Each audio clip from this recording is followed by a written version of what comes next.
Всем привет! У нас сегодня новый выпуск, и как вы можете видеть, в этот раз мы будем говорить о новой BMW 4 серии. Мы BMW Welty, но здесь в Германии нужно носить маски, поэтому будет вот такой обзор в маске. И начнем.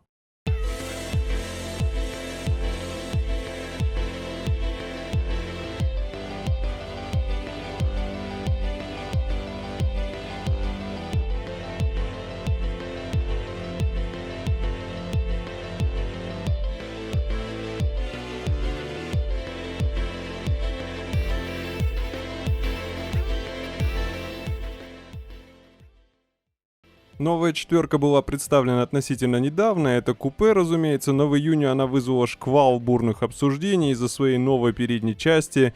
И прежде чем мы начнем детальный обзор машины, я рекомендую обратиться к исторической части и давайте посмотрим, что же было до этого. Итак, многие возмущались, что классика была другой, вот смотрите на несколько примеров. С размером решетки экспериментировали не только заводские дизайнеры, но также и сторонние ателье, которые воплощали совершенно другие дизайны.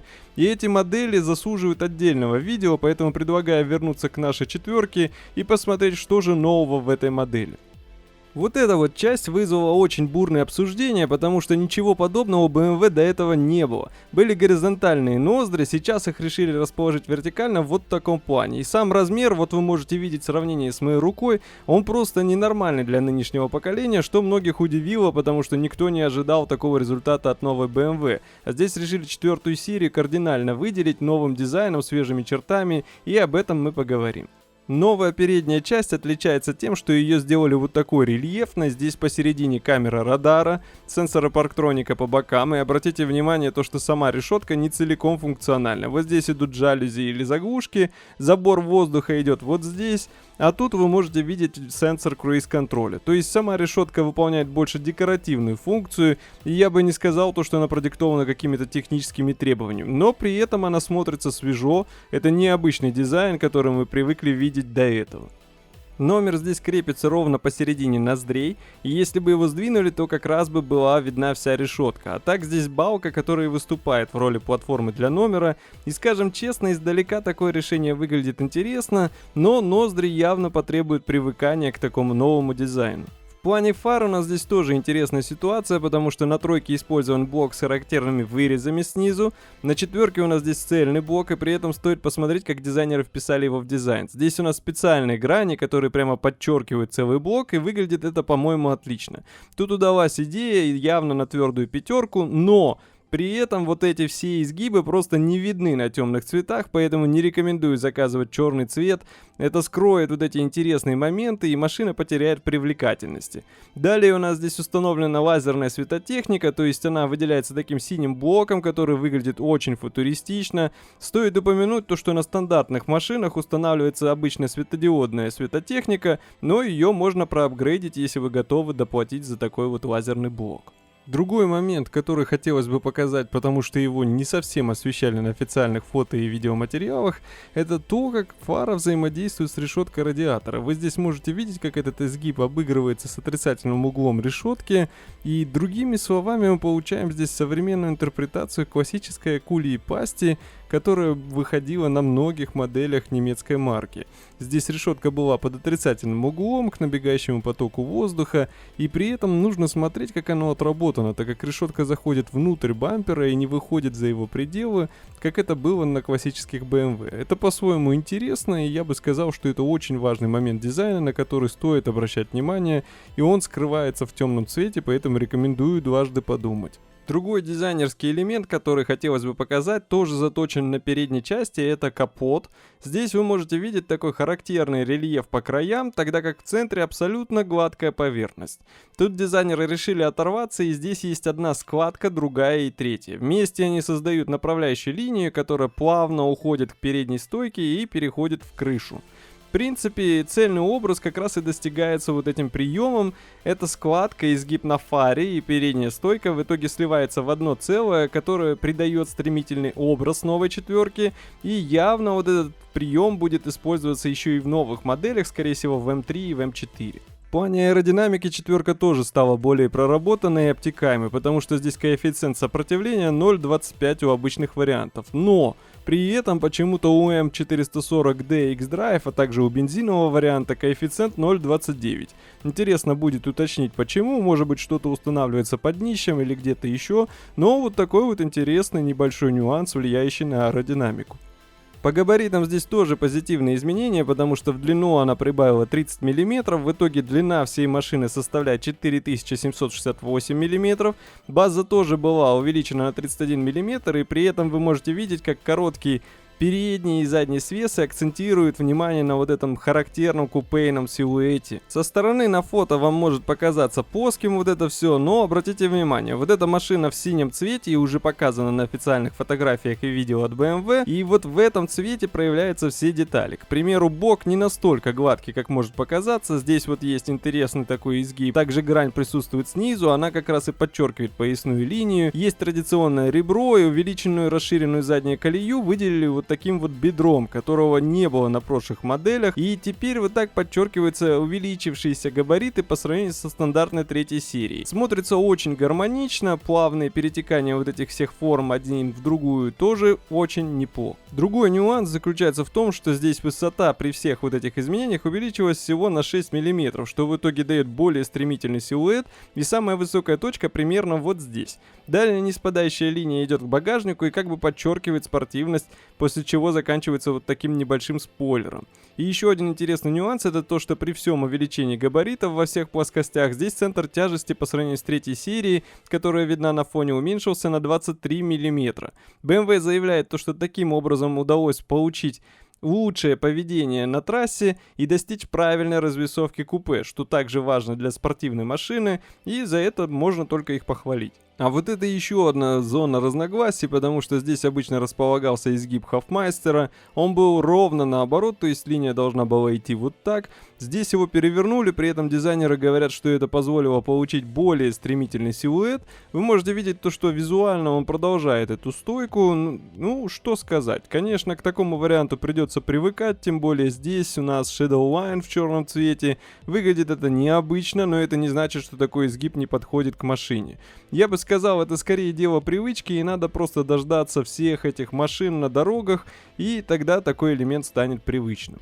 На задней части у нас здесь тоже положительные изменения в плане того, что они решили выделить четвертую серию своими дизайнерскими изысками, и здесь задние фонари с изогнутой габаритной линией, тогда как на трешке она просто прямая. Другой еще нюанс заключается вот в этом скромном спойлере, он положен в версии М440, но его можно заказать SM-пакетом, выглядит он к месту, здесь нет аляповатости, за это можно поставить плюс. Вот эти отверстия, конечно же, бутафорские, никаких сквозных ходов здесь нет. Выхлопные патрубки тоже выполнены по тому же стилю, то есть вокруг широкая накладка, которая скрывает обычную круглую трубу.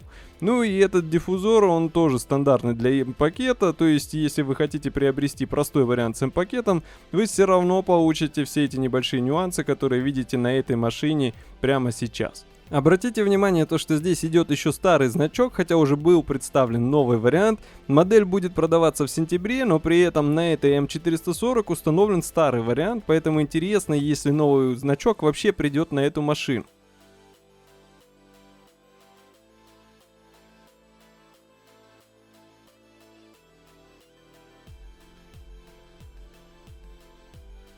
Итак, мы внутри новой четверки, и как вы можете заметить, в целом передняя панель идентична третьей серии. Здесь ровно тот же дизайн, ровно те же два дисплея, такая же приборка, такие же элементы управления, все рычаги, барашки, кнопки ровно те же самые. Но при этом вся эта дверная панель здесь полностью новая, и это вполне логично, потому что у купе она длиннее, и нужно было нарисовать дизайн так, чтобы она не казалась длинной калиткой, которая была бы несуразной и не вписывалась в интерьер. Вы можете видеть, вот я настроил сиденье более-менее удобно для себя, посадка очень даже удобная, обзорность неплохая, но я бы сказал, единственный момент — это толстая передняя стойка, которая немного закрывает обзор, но в целом можно пережить и все ложится под руки, эргономика на высоте просто. Обратите внимание, то, что блок света уже по традиции, скажем так, кнопочный. И в целом, конечно, интересный дизайн, мне нравится, современный и, естественно, привычный для всех знатоков, фанатов BMW. Теперь я на заднем диване 4 серии, казалось бы купе, но при этом, как я уже говорил, длина увеличилась, база также прибавила в габаритах. И сейчас попробую вписаться сюда, то есть вот это кресло опускаем. И при моем росте 185 переднее сиденье осталось в комфортной мне позиции. Вы можете видеть, что все автоматически ставится обратно в правильное положение. У меня есть место по коленям в итоге, есть пространство сверху, конечно, не прямо просторно, волосы немного задевают крышу, но я бы не сказал, что это очень плохо и не подойдет на долгие поездки. Здесь есть все удобства, то есть подлокотник с подстаканниками, есть и собственный климат-контроль, 2 розетки USB-C, разумеется, освещение, крючки, все на месте.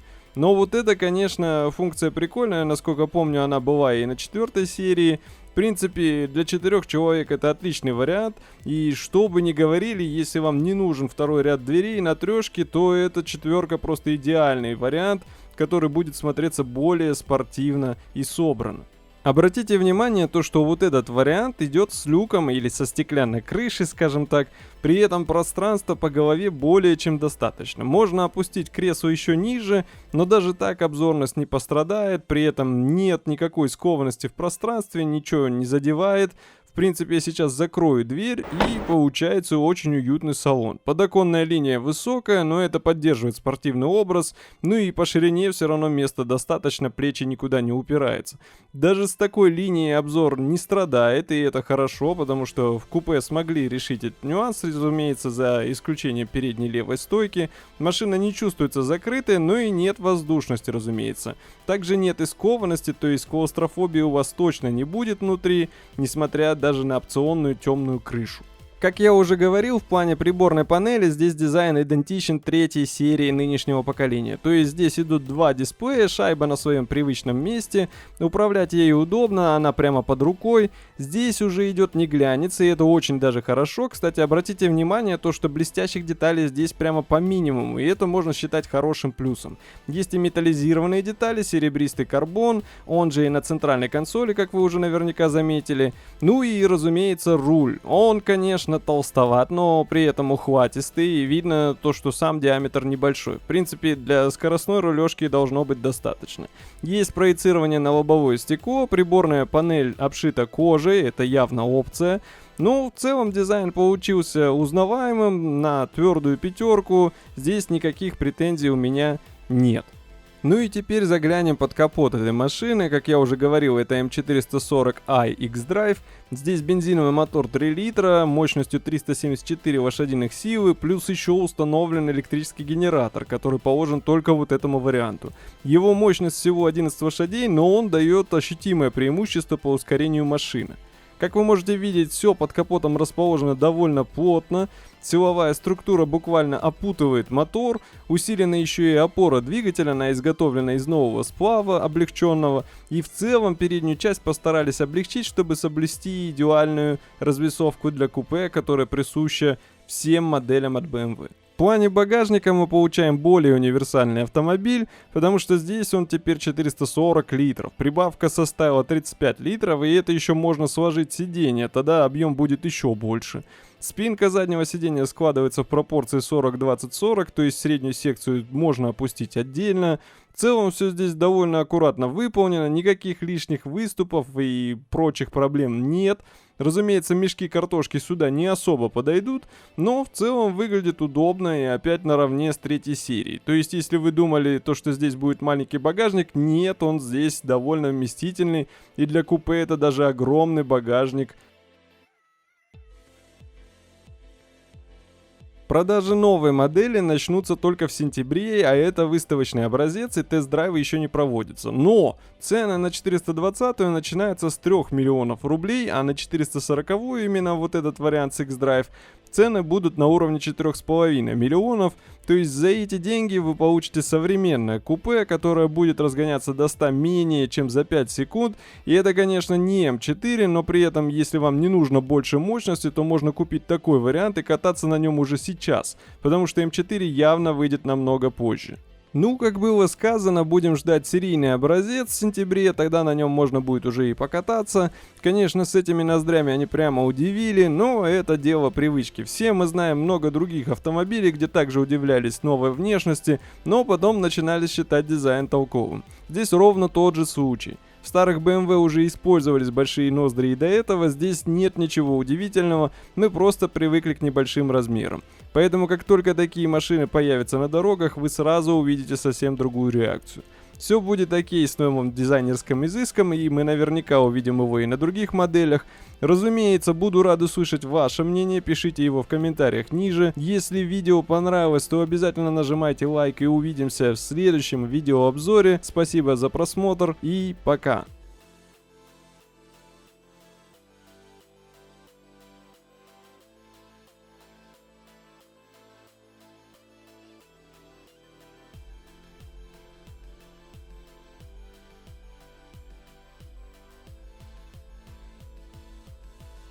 А, нет, еще не все. Я же говорил про темный цвет, и вот вы можете видеть как раз такой вариант. Это так называемый Shadow Line на M440i X-Drive, то есть та же самая моторизация, и смотрится очень грозно в таком цвете. Тем не менее, обратите внимание на переднюю часть. Она резко поменяла свой вид из-за этого темного оттенка. Все вот эти изгибы, они пропадают, и остаются только грани, которые хоть как-то играют на ярком свету. Немалую роль здесь также играет темная решетка, тогда как на синей машине она была светлой и выгодно выделялась, скажем так. Такое решение темного цвета меньше привлекает внимание к ноздрям, но по мне так теряется вся фишка нового дизайна, и глазу просто не за что зацепиться на такой расцветке.